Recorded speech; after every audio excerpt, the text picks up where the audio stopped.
John Dewey said, "Nothing is more tragic than failure to discover one's true business in life, or to have been forced by circumstances into an uncongenial calling."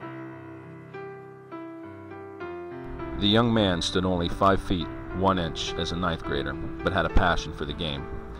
His concerned mother wouldn't let him play football, but he still came to the games to soak up all he could. He loved the atmosphere of football, the smell of early fall, the green grass, and the sound of the band playing the fight song when the team ran out onto the gridiron. But being a mere spectator couldn't fill the void in his heart. Grandpa and his family moved from West Virginia to Kentucky, where his mother had inherited some farmland. They actually walked the whole way.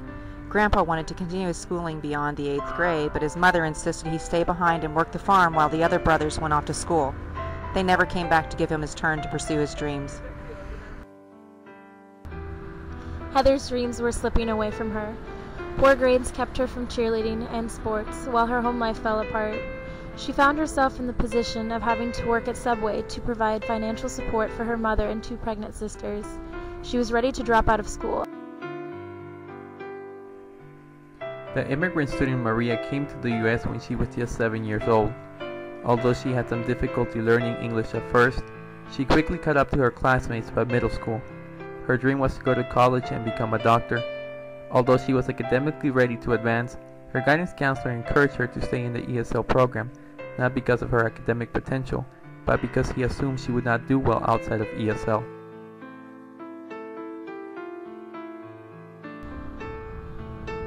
Sometimes the path to a career shouldn't be limited by sensible circumstance, but born of passion and dreams.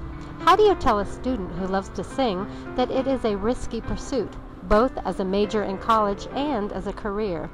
Shouldn't students be encouraged to follow their dreams, as long as their dreams are balanced with reality? Isn't the passion worth the risk? Grandpa wanted more for his children. Grandma, who had only a 3rd grade education herself, didn't want their daughter to leave the farm, but Grandpa insisted. So she was allowed to attend Campbellsville College, where she completed her teaching degree.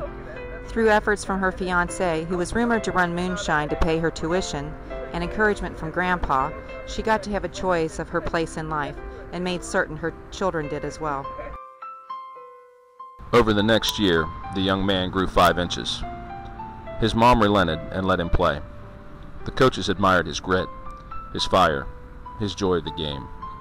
He was the hardest worker on the team and became a fan favorite. And he continued to grow. By the end of his high school career in Westerville, he had set new state records for receptions and yardage. The big colleges still saw him as too small, but at the University of Toledo, he succeeded, breaking many school records for a receiver. And still, his dream of a career playing football seemed to end on draft day, when no NFL team called his name.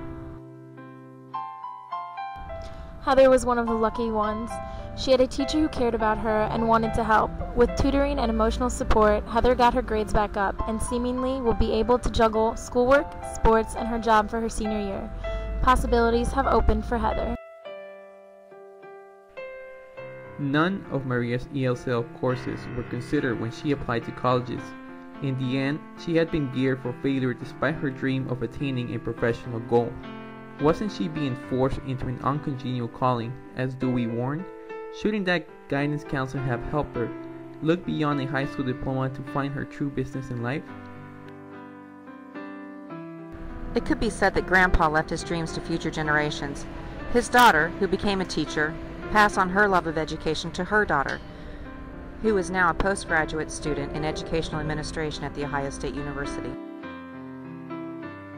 Supported by his family and former coaches, the young man tried out as an undrafted free agent for the New Orleans Saints and made the practice squad 3 years ago.